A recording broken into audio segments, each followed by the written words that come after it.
ဖွဲ့စည်းတီးမှလက်နဲ့ခရမ်းများနဲ့တူပြန်လည်လင်းဝင်ရောက်လာသူ22ဦးလက်နဲ့မပါပြန်လည်လင်းရောက်လာသူ290ဦးစုစုပေါင်း312ဦးတို့ကိုလက်ပိုင်းနဲ့စစ်ဌာနချုပ်အနေနဲ့ကျိုးစုလက်ခံပြီးမိဘအုပ်ထိန်းသူများထံအခမ်းအနားဖြင့်စနစ်ကျလွှဲပြောင်းပေးကစုစည်းငွေတီးကိုထောက်ပံ့ခြင်းပါဝင်ယနေ့ထိမန္တလေးတိုင်းဒေသကြီးမှာစုစုပေါင်းလင်းဝင်ရောက်လာသူလက်ပိုင်းနဲ့စစ်ဌာနချုပ်နယ်မြေထဲမှာ2022ဦးရှိဖြစ်ကြောင်းသိရတဲ့အတွက်လူငယ်မောင်မယ်တို့အနေနဲ့နိုင်ငံတော်ရဲ့သဘောထားအမှန်ကိုသိရှိပြီးတရားဥပဒေတော်ဝင်ရောက်လာတော့နှွေးထွေးလိုက်လဲစွာချိုးဆိုကြောင်းထပ်မံပြောကြားလိုပါတယ်ခင်ဗျာယခုလိုဥပဒေပေါင်းတင်လင်းဝင်လောင်ကြတဲ့လူငယ်များအနေနဲ့နောက်မှာမိမိတို့ကိုယ်တိုင်အမှတ်ထပ်မံကျူးလွတ်ဖို့နဲ့နိုင်ငံတော်ချမှတ်ထားတဲ့ဥပဒေများကိုလည်းလေးစားလိုက်နာကြဖို့လိုအပ်ကြောင်းနဲ့အကြောင်းမျိုးမျိုးကြောင့်အလင်းဝင်ရောက်လာသူရှိသေးတဲ့အကြမ်းဖက်အဖွဲ့အစည်းတီးရနေပြီးတော့လူငယ်မောင်မယ်တို့လိုလည်းနိုင်ငံတော်ဆိုရဖြည့်ချောမှုလုပ်ငန်းစဉ်တွေမှာပူးပေါင်းပါဝင်လာစေလက်ဆင့်ကမ်းပြောကြားပေးစီလိုပါတယ်ခင်ဗျာထပ်မံလင်းဝင်ရောက်လူသူများအနေဖြင့်လည်းနိစ္စရာခရိုင်မြို့နယ်စီမောက်ချိုရေးအဖွဲ့များတပ်စခန်းတီးရဲစခန်းများတို့အများဆုံးဆက်သွယ်သတင်းပို့ပါကမိမိတို့အနေနဲ့ကြိုးစိုးလက်ခံပေးသွားမှာဖြစ်ပါတယ်ဝင်းတော့တငယ်ချင်းအလုံးသွားမယ်လို့ခေါ်ရတယ်တမီးလည်းအလုံးစုလိုက်သွားဟိုရောက်တော့အလုံးမဟုတ်ဘုမဘာတွေကြုံတွေ့ခဲ့ရလဲဟိုမှာကြုံတွေ့ခဲ့ရတော့ဒီမှာအမီးစင်းရဲ့အစားဆင်းရဲတဲ့ရိုက်လဲခံရတယ်လက်ခံရတယ်ဘာဖြစ်လို့ရိုက်တယ်လဲတော့အပြစ်လုံးလို့ပေါ့ဘာလို့ဆက်လုံးမလဲကျောင်းမဲ့ဆက်တယ်မျိုးကျောင်းထိုင်နေတယ်6လက်ဟုတ်လူငယ်တွေဘာပြောချင်တာရှိလဲညီမလေးလိုလူငယ်သမီးအနေနဲ့ကတော့ဒီမျိုးမဖြစ်စေချင်ဘူးတော့ဆင်းရဲတဲ့ခင်ဗျာအနေနဲ့ဆင်းရဲစားလဲဆင်းရဲအမြင်လုံးတော့ဒီကိုလင်းလောင်နေတဲ့သမီးကတော့ဖိတ်ခေါ်ပါတယ်နိုင်ငံရေးကိုလွဲမှားတဲ့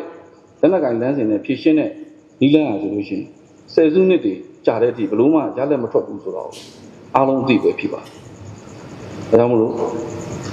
ဥပဒေပေါင်းတွင်ဝင်ရောက်လာဖို့နိုင်ငံတော်ကအစဉ်အမြဲဖိတ်ခေါ်ကြိုဆိုလျက်ရှိပါတယ်။ကျွန်တော်တို့တိုင်းစစ်ဌာနချုပ်ပါဝင်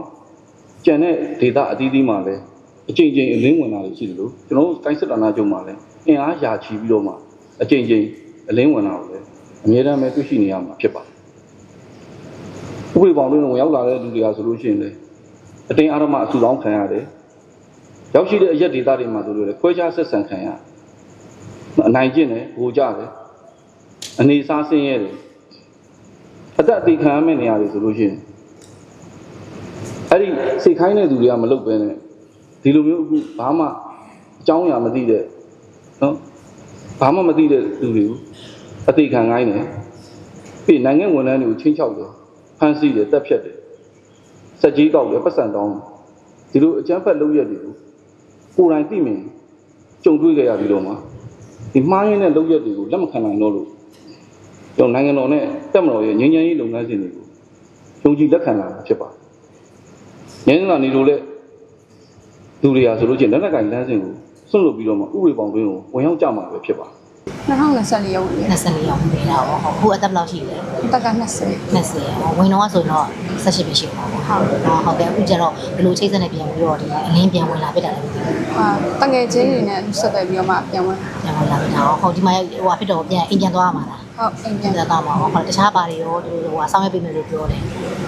ဒီခုတော့အလင်းပြန်ဝင်လာတဲ့အတွက်ကြောင့်ဒီမှာလေးတို့လုံခြုံရေးနဲ့ပတ်သက်ပြီးအမခံနိုင်မှာရှိတယ်ဒီကလက်ဆိုင်တောင်းတက်မှာပါလားဟုတ်အမခံပါတယ်ဟိုကအိမ်အောင်လာပြီလားပြန်လာဖို့ရောက်လာပြီအိမ်ကတော့မရောက်လာဘူးရောက်လာတယ်ဒါပြီးပြန်မှာပေါ့ဟုတ်ဟိုမှာတော့ထဲမှာနေတော့ကတော့အဲ့လိုသူတို့ပေးတဲ့တောင်းကိုထမ်းဆောင်ရတာစီးလေးကျင်တာအပြင်တခြားဘာတွေလုပ်ရလဲတခြားကတော့ရဲမိချုံခိုင်းပြန်ကိုမိသားစုနဲ့ပုံပြန်နေမှာဟိုတောင်သူလောက်တာလားမလုပ်လဲဟုတ်ရွှေလုံငန်းလောက်တာရွှေလုံငန်းဟု